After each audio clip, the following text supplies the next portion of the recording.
বিসমিল্লাহির রহমানির রহিম। প্রিয় শ্রোতা, আপনি কি এমন কোনো ভুল করেছেন যা আপনার হৃদয়কে আজও কাঁদায়? আপনি কি এমন কোনো গুনাহ করেছেন যা মনে হলো আল্লাহ হয়তো আমাকে ক্ষমা করবেন না? আপনি কি কখনো মনে করেছেন আপনার জীবন এত পাপ দিয়ে ভরে গেছে যে আর আল্লাহর দিকে ফিরে যাওয়ার মুখ নেই? তাহলে আজ আমি আপনাকে একটা সুসংবাদ দিচ্ছি। আপনি যত বড় গুনাহ করেই থাকুন না কেন, আপনি যত অন্ধকারেই ডুবে থাকুন না কেন, আল্লাহর দরজা এখনো খোলা। এবং আল্লাহ নিজেই কুরআনে বলেছেন, হে আমার বান্দারা, তোমরা নিজেদের প্রতি যতই সীমা লঙ্ঘন করো না কেন, আল্লাহর রহমত থেকে নিরাশ হয়ো না। নিশ্চয়ই আল্লাহ সব গুনাহ মাফ করেন। সূরা আজ-জুমার 53। এই আয়াতটি এমন এক চাবি যা আমাদের জন্য আল্লাহ নিজ হাতে বানিয়েছেন, যাতে আমরা অন্ধকার থেকে আলোয় ফিরতে পারি। আমি পরের পার্টে বলবো কেন আল্লাহর রহমত সব গুনাহের চেয়ে বড় এবং কিভাবে তাওবা করলে সেই রহমতের দরজা খুলে যায়। বড় গুনাহ, ছোট গুনাহ, তুমি যতই করো না কেন, যদি তুমি সত্যিকার অর্থে অনুতপ্ত হও, আল্লাহ তোমাকে ক্ষমা করতেই চান। কারণ আল্লাহ তাআলা নিজেই বলেছেন, কুলিয়া ইবাদিয়াল্লাযীনা আসরাফু আলা আনফুসিহিম লা তাকনাতু মির রাহমাতিল্লাহি ইন্নাল্লাহা ইয়াগফিরুয যুনুবা জামিআ ইন্নাহু হুয়াল গফুরুর রহিম। বলুন, হে আমার বান্দারা, যারা নিজেদের প্রতি সীমালঙ্ঘন করেছ, আল্লাহর রহমত থেকে নিরাশ হইও না। নিশ্চয়ই আল্লাহ সমস্ত গুনাহ মাফ করেন। নিশ্চয়ই তিনি ক্ষমাশীল, পরম দয়ালু। সূরা আজ-জুমার 53। এই আয়াতটি কেবল এক ধরনের সান্ত্বনার কথা নয়, এটা এমন এক দরজা যেটা আল্লাহ নিজ হাতে খুলে রেখেছেন যতক্ষণ না তোমার মৃত্যু এসে যায়। তুমি হয়তো ভাবছো, আমার গুনাহ এত বেশি যে আল্লাহ আমাকে ক্ষমা করবেন না। কিন্তু এই চিন্তাই শয়তানের ফাঁদ। শয়তান চায় তুমি আল্লাহর রহমত নিয়ে সন্দেহ করো, যাতে তুমি ফেরার পথেই না আসো। মনে রেখো, তুমি যত গুনাহ করো না কেন, তোমার গুনাহ আল্লাহর রহমতের চেয়ে বড় হতে পারে না। তুমি যত অন্ধকারেই থাকো না কেন, আল্লাহর নূর তোমার কাছে পৌঁছাতে বাধা পাবে না। তুমি শুধু একবার ফিরে আসার চেষ্টা করো, দেখবে আল্লাহ তোমার দিকে এমনভাবে ছুটে আসবেন যেন বহুদিন হারানো প্রিয় সন্তানকে বুকে টেনে নিচ্ছেন। কখনো কি মনে হয়েছে তুমি যতবারই ঠিক হতে চেয়েছো, হাজারো প্রতিজ্ঞা করার পরও আবারও সেই পুরনো ভুলের কাছে ফিরে গিয়েছো? তখন মনে হয়েছে, আল্লাহ কি সত্যিই আমাকে ক্ষমা করবেন, নাকি আমি আর যোগ্য নই? ভাই, বোন, শোনো, এই ভাবনাই তোমার সবচেয়ে বড় পরীক্ষা। কারণ শয়তান জানে যতক্ষণ তোমার আশা বেঁচে আছে, তুমি আল্লাহর কাছে ফিরতে পারবে। তাই সে তোমার কানে ফিসফিস করে বলে, তুমি শেষ, তোমার কোনো সুযোগ নেই। কিন্তু মনে রেখো, আল্লাহর দরজা বন্ধ হয় তখনই যখন তুমি নিজেই সেখান থেকে ফিরে আসো। যতক্ষণ তুমি সেই দরজায় দাঁড়িয়ে কাঁদতে প্রস্তুত, ততক্ষণ সেই দরজা খোলা। কুরআনে আল্লাহ বারবার ডেকেছেন, হে আমার বান্দারা, যারা নিজেদের উপর জুলুম করেছো, তোমরা আল্লাহর রহমত থেকে নিরাশ হইও না। সূরা আজ-জুমার 39। খেয়াল করো, তিনি ডাকছেন, হে আমার বান্দারা বলে, এমনকি তখনও যখন আমরা ভুলে ভরা। এর মানে তোমার পরিচয় আল্লাহর কাছে শুধু গুনাহগার নয়, তুমি তার বান্দা। দেখো, নবী মুহাম্মদ সাল্লাল্লাহু আলাইহি ওয়াসাল্লামের এক সাহাবী ছিলেন যিনি বড় গুনাহ করেছিলেন। তিনি এতটাই লজ্জিত হয়েছিলেন যে মানুষের সামনে যেতে পারছিলেন না। কিন্তু তিনি আল্লাহর কাছে ফিরে আসলেন আর আল্লাহ তাকে ক্ষমা করলেন। আজ আমরা সেই ঘটনাটা শুনে বুঝতে পারি, গুনাহ যত বড়ই হোক, আল্লাহর ক্ষমা তার থেকেও বড়। তুমি হয়তো ভাবছো, আমি অনেকবার চেষ্টা করেছি কিন্তু পারিনি। আসলে তুমি হারোনি, তুমি এখনো চেষ্টা করছো, এটাই প্রমাণ যে আল্লাহ তোমাকে ছেড়ে দেননি। তুমি হয়তো ভেঙে গেছো, কিন্তু ভাঙা মনই সবচেয়ে দ্রুত আল্লাহর কাছে পৌঁছায়। কারণ ভাঙা হৃদয়ে দোয়ার কান্না বেশি সত্যি হয়, বেশি গভীর হয়। তুমি জানো, আল্লাহ কখনো কখনো তোমাকে বারবার ফেল করান, যাতে তুমি নিজের উপর নির্ভর করা ছেড়ে দিয়ে পুরোপুরি তার দিকে ফিরে যাও। তুমি ভাবো আমার আর কোনো রাস্তা নেই। এটাই সেই মুহূর্ত যখন আল্লাহ বলেন, আমি আছি, আমার দরজা খোলা আছে। তাই ভাই বোন, আজ যদি তুমি মনে করো তুমি শেষ, তবে জেনে রাখো তুমি আসলে নতুন করে শুরু করার দ্বার প্রান্তে দাঁড়িয়ে আছো। তুমি শুধু এক কদম এগিয়ে এসে বলো, ইয়া আল্লাহ, আমি আবার ফিরে এলাম। বিশ্বাস করো, তোমার সব ভাঙা টুকরো একত্র করার জন্য তিনি অপেক্ষা করছেন। ধৈর্য মানে শুধু অপেক্ষা করা নয়, ধৈর্য মানে আল্লাহর উপর ভরসা রেখে সঠিক জায়গায় দাঁড়িয়ে থাকা। তুমি যখন চেষ্টা করছো অথচ ফল আসছে না, তখন হয়তো শয়তান তোমাকে বলবে, দেখো কিছুই বদলাচ্ছে না, তোমার দোয়া কবুল হয়নি। কিন্তু মনে রেখো, আল্লাহ দেরি করছেন যেন তোমার জন্য আরো ভালো কিছু তৈরি হয়ে যায়, যেন তোমার ঈমান আরো পরিশুদ্ধ হয়। হযরত ইউসুফ আলাইহিস সালামকে দেখো, কূপে ফেলে দেওয়া হলো, দাস হিসেবে বিক্রি করা হলো, মিথ্যা অভিযোগে জেলে যেতে হলো, কিন্তু প্রতিটি ধাপ ছিল আল্লাহর পরিকল্পনার অংশ। শেষে সেই ইউসুফ আলাইহিস সালামই মিশরের রাজপ্রাসাদে সম্মানিত হলেন। তুমি হয়তো আজ কূপে আছো, হয়তো অন্ধকার জেলের মতো কষ্টে আছো, কিন্তু মনে লেখো, এটাই শেষ নয়, শেষটা হবে আল্লাহর ইচ্ছায়। আর আল্লাহ কখনোই তার বান্দার জন্য খারাপ কিছু রাখেন না। তুমি যদি ধৈর্যের পরীক্ষায় পাশ করো, তাহলে তোমার জন্য একদিন সেই অপ্রত্যাশিত দরজা খুলে যাবে, যেখানে গিয়ে তুমি বলবে, আলহামদুলিল্লাহ, এখন বুঝতে পারছি আল্লাহ কেন দেরি করেছিলেন। কখনো কি ভেবে দেখেছো যে রাতগুলো তুমি একা কেঁদে কেটেছ, যেগুলোতে তুমি কাউকে কিছু বলতে পারোনি, শুধু বালিশ ভিজিয়ে রেখেছ, তখন আল্লাহ তোমার কান্না শুনছিলেন? হ্যাঁ, তুমি হয়তো মানুষের কাছে গিয়েছিলে, কিন্তু তারা বলেছিল আমিও ব্যস্ত আছি, অথবা সব ঠিক হয়ে যাবে। কিন্তু তাদের কথায় তোমার মন ভরেনি, কারণ তুমি বুঝেছিলে তারা আসলে তোমার ভেতরের ঝড়টা জানেই না। আল্লাহ কিন্তু জানেন। তিনি জানেন তুমি কতটা চেষ্টা করেছো নিজেকে সামলাতে। তিনি জানেন তুমি কতবার হাসার অভিনয় করেছো, শুধু যেন কেউ চিন্তিত না হয়। তিনি জানেন তুমি কতবার নিজের কষ্ট চাপা দিয়ে অন্যের সমস্যা শুনেছো। এবং সবচেয়ে বড় কথা, তিনি জানেন তুমি কিভাবে তার দিকে ফিরে তাকিয়েছিলে, শুধু কান্না নিয়ে, কোনো সাজানো দোয়া নয়। শুধু বলেছিলে, আল্লাহ, আমি আর পারছি না। তুমি হয়তো ভেবেছিলে সেই রাতে কিছুই হলো না, তুমি ঘুমিয়ে পড়েছিলে, সকালে একই কষ্ট নিয়ে উঠে দাঁড়িয়েছিলে। কিন্তু তুমি জানো না, সেই রাতেই আসমানে তোমার জন্য ফয়সালা লেখা হয়ে গেছে। হয়তো আল্লাহ তখনই তোমার বিপদ সরিয়ে দেননি, কারণ তিনি জানেন এই কষ্টের ভেতর দিয়ে না গেলে তুমি তোমার আসল রূপটা চিনতে পারবে না। কিন্তু সেই রাতেই তিনি ফেরেশতাদের বলে দিয়েছেন, আমার বান্দার কান্না আমি শুনেছি, সময় হলে আমি তার সব বদলে দেব। কোরআনে আল্লাহ বলেন, তোমাদের রবকে ডাকো বিনীতভাবে ও অন্তরে কান্নাকাটি করে। সূরা আরাফ 7 নম্বর সূরা 55 নম্বর আয়াত। এখানে আল্লাহ শিখিয়ে দিচ্ছেন তোমার কান্না বৃথা যায় না। তোমার ভাঙা হৃদয়ে তোমার চোখের জল সবই আসমানের দিকে উঠে আর আল্লাহর কাছে পৌঁছায়। তুমি হয়তো এখনো অপেক্ষায় আছো, কিন্তু মনে রেখো, যে কান্না আল্লাহর কাছে পৌঁছে যায় তার উত্তর অবশ্যই আসে। হয়তো তুমি দেখছো না, কিন্তু আসমানে তোমার দোয়ার বীজ অঙ্কুরিত হচ্ছে। একদিন ঠিক সময় সেই দোয়ার ফল তুমি হাতে পাবে, আর তখন তুমি বলবে, আল্লাহ, তুমি সত্যি জানো কোনটা কবে দিতে হয়। হারিয়ে যেও না, আল্লাহর দরজা এখনো খোলা আছে তোমার জন্য। তুমি কি জানো শয়তানের সবচেয়ে বড় কৌশল কি? সে চায় তুমি যেন মনে করো তুমি আর ফিরে আসতে পারবে না। সে তোমাকে তোমার অতীতের গুনাহ দিয়ে এমনভাবে বাঁধতে চায় যাতে তুমি আল্লাহর রহমতের দরজা পর্যন্ত পৌঁছাতে না পারো।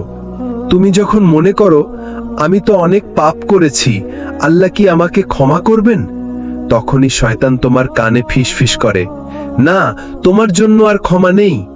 কিন্তু আল্লাহ পবিত্র কোরআনে স্পষ্টভাবে বলেছেন, হে আমার বান্দাগণ, যারা নিজেদের প্রতি সীমা লঙ্ঘন করেছ, তোমরা আল্লাহর রহমত থেকে নিরাশ হয়েও না, নিশ্চয়ই আল্লাহ সব গুনাহ মাফ করে দেন। সূরা আজ-জুমার 39 নম্বর সূরা 53 নম্বর আয়াত। শোনো, এখানে আল্লাহ কাকে ডাকছেন? হে আমার বান্দাগণ, এমনকি তারা যারা পাপের পাহাড় গড়ে ফেলেছে তাদেরও আমার বান্দা বলে ডাকছেন। কেন? কারণ তুমি যত দূরেই চলে যাও, তোমার পরিচয় বদলায় না, তুমি এখনো তার বান্দা। তুমি যদি তোমার পাপের জন্য লজ্জায় কাঁদো, তুমি যদি মনে করো আমার কোনো মুখ নেই আল্লাহর দিকে তাকানোর, তাহলে মনে রেখো, আল্লাহর দরজা লজ্জিত কান্নার জন্য সব সময় খোলা। রাসূলুল্লাহ সাল্লাল্লাহু আলাইহি ওয়াসাল্লাম বলেছেন, যে তওবা করে সে এমন যেন তার কোনো গুনাহ ছিল না। মানে কি জানো? তুমি যদি আজ সত্যিকারের তওবা করো, তাহলে তোমার অতীত মুছে যাবে, যেন তুমি কখনো পাপ করনি। তাহলে কেন দেরি করছো? তুমি জানো না কাল তুমি বেঁচে থাকবে কিনা? আজই, এখনই, এই মুহূর্তে তোমার হৃদয় আল্লাহর দিকে ফিরিয়ে দাও, কারণ আল্লাহর দরজা এখনো খোলা আছে তোমার জন্য, ঠিক এই মুহূর্তেও। জীবন সবসময় সমতল রাস্তা নয়, এখানে আছে উত্থান, পতন, হারানো, পাওয়া। কখনো কখনো আঘাত এত গভীর হয় যে মনে হয় সব শেষ হয়ে গেছে, কিন্তু আল্লাহ যখন কারো জীবনে লিখে দেন পরিবর্তনের গল্প, তখন ভাঙা হৃদয় থেকেও ফুল ফোটে। অনেকেই ভাবে জীবনে ভেঙে পড়া মানেই হেরে যাওয়া, কিন্তু আসলে ভেঙে পড়ার পরই মানুষ নতুন করে দাঁড়াতে শেখে। রাসূলুল্লাহ সাল্লাল্লাহু আলাইহি ওয়াসাল্লামের জীবনেও এসেছে কঠিন সময়। তার সন্তানদের মৃত্যু, প্রিয়জন হারানো, মক্কায় অবমাননা, কষ্ট, অভাব। তবুও তিনি হাল ছাড়েননি। যখন উহুদের যুদ্ধে মুসলিমরা বিপর্যস্ত হয়ে পড়ল, রাসূলুল্লাহ সাল্লাল্লাহু আলাইহি ওয়াসাল্লাম বললেন, তোমরা হতাশ হয়ো না, ধৈর্য ধরো, আল্লাহ তোমাদের সাথে আছেন। হয়তো এখন তুমি হতাশ, হয়তো তুমি ভাবছো আল্লাহ তোমাকে ভুলে গেছেন, কিন্তু মনে রেখো, আল্লাহ কখনো তার বান্দাকে ভুলে যান না। তুমি যখন কাঁদো, তিনিই শোনেন। তুমি যখন পড়ে যাও, তিনিই তোমাকে উঠিয়ে দেন।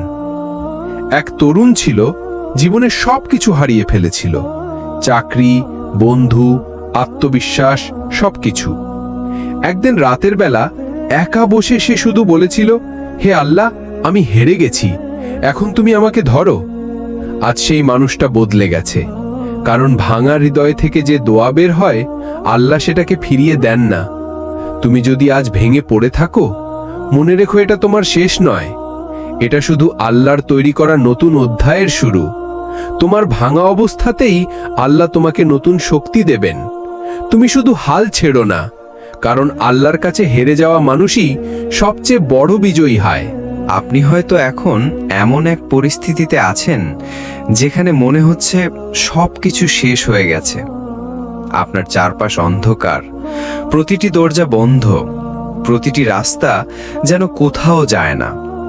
কিন্তু শুনুন, আল্লাহর কাছে অন্ধকার বলে কিছু নেই।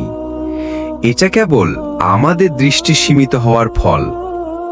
কোরআনের প্রতিশ্রুতি। আল্লাহ তাআলা সূরা আশ-শারহে স্পষ্টভাবে বলেছেন, অতএব নিশ্চয়ই কষ্টের সাথে আছে স্বস্তি, নিশ্চয়ই কষ্টের সাথে আছে স্বস্তি। দেখুন, এখানে আল্লাহ একবার নয়, দুবার বলেছেন, যেন তিনি আমাদের জোর দিয়ে বুঝিয়ে দিচ্ছেন, কষ্টের পরে নয়, বরং কষ্টের ভেতরেই আল্লাহ স্বস্তি রেখেছেন। নবীদের জীবনে এর প্রমাণ। নবী ইউনুস আলাইহিস সালাম যখন মাছের পেটে অন্ধকারে বন্দী ছিলেন, সাগরের গভীরতা, রাতের অন্ধকার আর মাছের পেটের অন্ধকার, তখনও তিনি হার মানেননি। তিনি দোয়া করেছিলেন, লা ইলাহা ইল্লা আনতা সুবহানাকা ইন্নী কুনতু মিনাজ জালিমিন। ফলাফল, আল্লাহ সেই অন্ধকার থেকে তাকে মুক্তি দিলেন এবং বললেন, এভাবেই আমি মুমিনদের রক্ষা করি। আপনার কষ্ট আল্লাহ জানেন। আপনার চোখের জল, নিঃশব্দ কান্না, নিঃশ্বাস সবকিছু আল্লাহর কাছে গোপন নয়। হয়তো আপনি কারো কাছে বলতে পারেন না, কিন্তু আল্লাহর কাছে বলতে পারেন। এবং বিশ্বাস রাখুন, যিনি আপনার কষ্টের ইতিহাস জানেন, তিনি আপনার ভবিষ্যৎ সুন্দর করে দেবেন। ধৈর্যের বিনিময়। রাসূলুল্লাহ সাল্লাল্লাহু আলাইহি সাল্লাম বলেছেন, যে ধৈর্য ধারণ করে আল্লাহ তাকে ধৈর্য দেন। এর চেয়ে উত্তম ও প্রশস্ত দান আর কিছুই নেই। এর মানে আপনার ধৈর্য নষ্ট হচ্ছে না, বরং তা সঞ্চিত হচ্ছে, যেন একদিন আল্লাহ তা ফিরিয়ে দেবেন অসাধারণ পুরস্কার হিসেবে। প্রিয় শ্রোতা, চোখ বন্ধ করুন আর মনের গভীর থেকে বলুন, হে আল্লাহ, আমার অন্ধকারকে আলোয় ভরে দিন, আমার হৃদয়ের ভাঙা টুকরোগুলো জুড়ে দিন, এবং আমাকে এমন শক্তি দিন যাতে আমি আপনার ওপর ভরসা রাখতে পারি। এই প্রতিশ্রুতি শুধু কুরআনের আয়াতে নয়, আল্লাহর অসংখ্য নামের মধ্যে লুকিয়ে আছে। আর রহমান, পরম দয়ালু; আল ফাত্তাহ, দরজা উন্মুক্তকারী; আল ওয়াদুদ, ভালোবাসাময়। যিনি কষ্ট দেন, তিনিই সে কষ্ট দূর করেন। যিনি পরীক্ষা নেন, তিনিই পুরস্কৃত করেন। আমরা অনেক সময় কষ্টকে শুধুমাত্র শাস্তি বা দুর্ভাগ্য হিসেবে দেখি, কিন্তু যদি আমি বলি এই কষ্টই একদিন আপনার জন্য সবচেয়ে বড় নিয়ামত হয়ে উঠতে পারে, আপনি হয়তো অবাক হবেন, কিন্তু এটা সত্যি। কারণ কষ্টই মানুষকে আল্লাহর কাছাকাছি নিয়ে যায়। কষ্টকে আল্লাহর ডাক হিসেবে দেখা। কষ্ট কোনো এলোমেলো দুর্ঘটনা নয়, এটা আল্লাহর পক্ষ থেকে এক বিশেষ ডাক। এমন ডাক যা আপনাকে থামতে, ভাবতে এবং ফিরে আসতে বাধ্য করে। আল্লাহ কোরআনে বলেছেন, আমি অবশ্যই তোমাদের পরীক্ষা করব কিছুটা ভয়, ক্ষুধা, ধন সম্পদ, জীবন ও ফসলের ক্ষতিতে, আর ধৈর্যশীলদের সুসংবাদ দাও। সূরা বাকারা 155। কষ্টের সময় তাওবার দরজা খোলা রাখা। যখন আপনি ভেঙে পড়েন, তখন আপনার হৃদয় নরম হয়। এটাই সেই মুহূর্ত যখন আপনার তাওবা আল্লাহর কাছে সবচেয়ে দ্রুত পৌঁছে যায়। রাসূলুল্লাহ সাল্লাল্লাহু আলাইহি সাল্লাম বলেছেন, আল্লাহ তার বান্দার তাওবা গ্রহণ করতে থাকেন যতক্ষণ না তার আত্মা গলায় পৌঁছে যায়। কষ্টকে ইবাদতের ইন্ধন বানানো। প্রতিটি কান্নাকে সিজদায় রূপান্তর করুন। যখন অন্যরা ব্যস্ত থাকে পৃথিবীর কাজকর্মে, তখন আপনি গোপনে রাতের শেষ তৃতীয়াংশে দাঁড়িয়ে আল্লাহকে ডাকুন। এই সময়ের দোয়া আল্লাহ ফিরিয়ে দেন না। নিজের কষ্ট দিয়ে অন্যকে সাহায্য করা। হয়তো আপনি যে কষ্টের মধ্য দিয়ে যাচ্ছেন তা অন্য কেউ পার করছে। আপনি আপনার অভিজ্ঞতা দিয়ে তাকে সাহায্য করতে পারেন। এটা শুধু আপনার কষ্টকে অর্থময় করবে না, বরং আল্লাহর কাছে বিশাল সওয়াবের কারণ হবে। আল্লাহর ওয়াদার ওপর ভরসা রাখা। আল্লাহ কখনো ওয়াদা ভঙ্গ করেন না। যদি তিনি বলেন যে নিশ্চয়ই কষ্টের সাথে আছে স্বস্তি, তবে সেই স্বস্তি আপনার জন্য নির্ধারিত। আপনাকে শুধু ধৈর্যের সেতু পেরোতে হবে। আজকের অনুপ্রেরণামূলক দোয়া। হে আল্লাহ, আমার কষ্টকে আমার জন্য রহমতে পরিণত করুন। আমার পরীক্ষা দিয়ে আমার ঈমানকে শক্ত করুন এবং আমাকে সেই সব নিয়ামতের জন্য কৃতজ্ঞ বানান যেগুলো আমি এখনো বুঝতে পারিনি। জীবনের এমন এক সময় আসে যখন মনে হয় সবকিছু শেষ হয়ে গেছে। বন্ধ দরজাগুলো খুলছে না, স্বপ্নগুলো ভেঙে গেছে, মানুষগুলো দূরে সরে গেছে, আর ভেতরে শুধু শূন্যতা। কিন্তু মনে রাখবেন, যখন বাইরের পৃথিবী আপনার হাত ছেড়ে দেয়, তখন আল্লাহ আপনার হৃদয়কে ধরে রাখেন। এটাই সেই মুহূর্ত যখন ভেতরের শক্তিকে জাগাতে হয়। নিজেকে মনে করিয়ে দিন আপনি একা নন। আল্লাহ কোরআনে বলেছেন, নিশ্চয়ই আল্লাহ ধৈর্যশীলদের সাথে আছেন। সূরা বাকারা 153। যখন আপনি একা কাঁদছেন, কেউ হয়তো আপনাকে দেখছে না, কিন্তু আল্লাহ আপনাকে দেখছেন, শুনছেন, অনুভব করছেন। নিজের অতীতের নিয়ামতগুলো গুনতে শুরু করুন। যত অন্ধকারই হোক, জীবনের কোনো না কোনো মুহূর্তে আপনি সুখ পেয়েছেন, সফল হয়েছেন, ভালোবাসা পেয়েছেন। এগুলো শুধু অতীত নয়, এগুলো প্রমাণ যে আল্লাহ আগে দিয়েছেন, ভবিষ্যতেও দেবেন। ছোট কিন্তু ধারাবাহিক আমল শুরু করা। যখন সব ভেঙে পড়ে তখন বড় পরিকল্পনা করার দরকার নেই। শুরু করুন ছোট থেকে। প্রতিদিন 2 রাকাত নফল নামাজ, সকালে ও রাতে 2টি দোয়া, একবার সূরা ইখলাস, ফালাক ও নাস পড়া। ছোট আমলও পাহাড়ের মতো শক্তি এনে দিতে পারে। আল্লাহর কাছে নিজের সব কথা খুলে বলা। রাতের নীরবতায় বসে নিজের সব কথা আল্লাহকে বলুন। বলুন আপনার ভয়, আশা, ব্যথা, এমনকি যে ভুলগুলো নিয়ে আপনি লজ্জিত, সবকিছু। আল্লাহ কাউকে লজ্জা দেন না, তিনি আড়াল করেন এবং ক্ষমা করেন। ভবিষ্যতের জন্য এক দোয়া তৈরি করা। আপনার জীবনের জন্য একটি ব্যক্তিগত দোয়া বানিয়ে ফেলুন যা আপনি প্রতিদিন বলবেন। উদাহরণ: হে আল্লাহ, আপনি আমার অন্তরকে শান্তি দিন, আমার পথকে আলোয় ভরে দিন এবং আমার প্রতিটি হারানো জিনিসকে আপনার রহমতে ফিরিয়ে দিন। ধৈর্যের শক্তি বোঝা। ধৈর্য মানে শুধু অপেক্ষা নয়, ধৈর্য মানে সঠিক পথে স্থির থাকা, এমনকি পুরো পৃথিবী যদি আপনাকে অন্য পথে ঠেলে দেয়। যখন সবকিছু ভেঙে যায় তখন ভেতরের শক্তিকে জাগানো মানে হচ্ছে নিজেকে আল্লাহর হাতে সম্পূর্ণ সোপর্দ করা, কারণ তিনি কখনো আপনার হাত ছেড়ে দেন না। আপনি কি কখনো খেয়াল করেছেন দীর্ঘ অন্ধকার রাতের পর প্রথম সূর্যের আলো কত সুন্দর লাগে? যেভাবে দীর্ঘ দুঃখের পর পাওয়া সুখের স্বাদ কোনো কিছু দিয়েই তুলনা করা যায় না।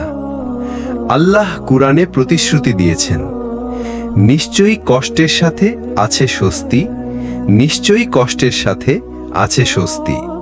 সূরা ইনশিরাহ 5-6। এখানে আল্লাহ দুবার বলেছেন যেন আপনি ভুলে না যান। আল্লাহ যে আনন্দ দেন তা শুধু বস্তুগত নয়। এই আনন্দ কেবল টাকা, পদ বা সাফল্য নয়, এটি এক ধরনের অন্তরের প্রশান্তি যা কেবল আল্লাহর সন্তুষ্টি অর্জনের পর পাওয়া যায়। এটি এমন এক শান্তি যেখানে ভেতরের সব ভয় ধীরে ধীরে মিলিয়ে যায়। কষ্টের পরে পাওয়া নিয়ামতের প্রভাব। যখন আপনি অনেক কষ্টের পর কিছু পান তখন আপনি সেটার মূল্য গভীরভাবে বোঝেন। এমন আনন্দ অহংকারে নয়, বরং কৃতজ্ঞতায় ভরে তোলে আপনার হৃদয়কে। আপনি সিজদায় পড়ে কাঁদতে থাকেন, শুধু বলতেই থাকেন, আলহামদুলিল্লাহ, আলহামদুলিল্লাহ। আল্লাহর পরিকল্পনা সব সময় শ্রেষ্ঠ। কখনো কখনো আল্লাহ আপনাকে দীর্ঘ সময় অপেক্ষা করান, কারণ তিনি চান আপনার দোয়া, আপনার ধৈর্য, আপনার তাওবা সবকিছু একত্রিত হয়ে এমন এক জায়গায় পৌঁছাক যেখানে আপনার প্রাপ্তি হবে পরিপূর্ণ। যেমন যদি আপনি অল্প বয়সে কোনো স্বপ্ন পেতেন, হয়তো সেটা ধরে রাখতে পারতেন না, কিন্তু কষ্টের পর যখন সেটা আসে তখন আপনি সেটাকে আগলে রাখেন আমানতের মতো। পরীক্ষার পর মিষ্টি ফলের স্বাদ। কষ্টের সময় হয়তো আপনি ভেবেছিলেন এটা শেষ, কিন্তু যখন আল্লাহ সেই কষ্টকে বদলে আনন্দ দেন তখন মনে হয় যদি আমি হাল ছেড়ে দিতাম তাহলে এই মুহূর্তটা কখনো পেতাম না। প্রিয় ভাই ও বোনেরা, এই আনন্দের সবচেয়ে বড় রহস্য হলো এটি শুধু এই দুনিয়ায় নয়, আখিরাতেও বহু গুণ হয়ে আপনার জন্য অপেক্ষা করে। তাই ধৈর্য ধরুন, তাওবা করুন এবং বিশ্বাস রাখুন আপনার প্রতিটি অস্ত্র আল্লাহর কাছে সংরক্ষিত এবং এর বিনিময় আপনি অবশ্যই পাবেন। আমরা প্রায়ই জীবনের সমস্যায় ডুবে যাই, মনে হয় আর কোনো পথ নেই, সব দরজা বন্ধ। কিন্তু আপনি কি জানেন একটা দোয়া আছে যা আল্লাহর দরজায় এমনভাবে কড়া নাড়ে যে দরজা খুলে না দিয়ে থাকা তার মহিমার সাথে মানায় না। নবী ইউনুস আলাইহিসসালামের দোয়া। যখন নবী ইউনুস আলাইহিসসালাম সমুদ্রের গভীরে অন্ধকার মাছের পেটে বন্দী ছিলেন, তখন তিনি এক মহান দোয়া করেছিলেন, লা ইলাহা ইল্লা আনতা সুবহানাকা ইন্নী কুনতু মিনাজ জালিমিন। আপনি ছাড়া কোনো উপাস্য নেই, আপনি পবিত্র, নিশ্চয়ই আমি অন্যায়কারীদের অন্তর্ভুক্ত। আল্লাহ কুরআনে বলেছেন, অতঃপর আমি তার ডাক কবুল করলাম এবং তাকে দুঃখ কষ্ট থেকে উদ্ধার করলাম, আর এভাবেই আমি মুমিনদের উদ্ধার করি। সূরা আম্বিয়া ৮৮। এই দোয়ার শক্তি কোথায়?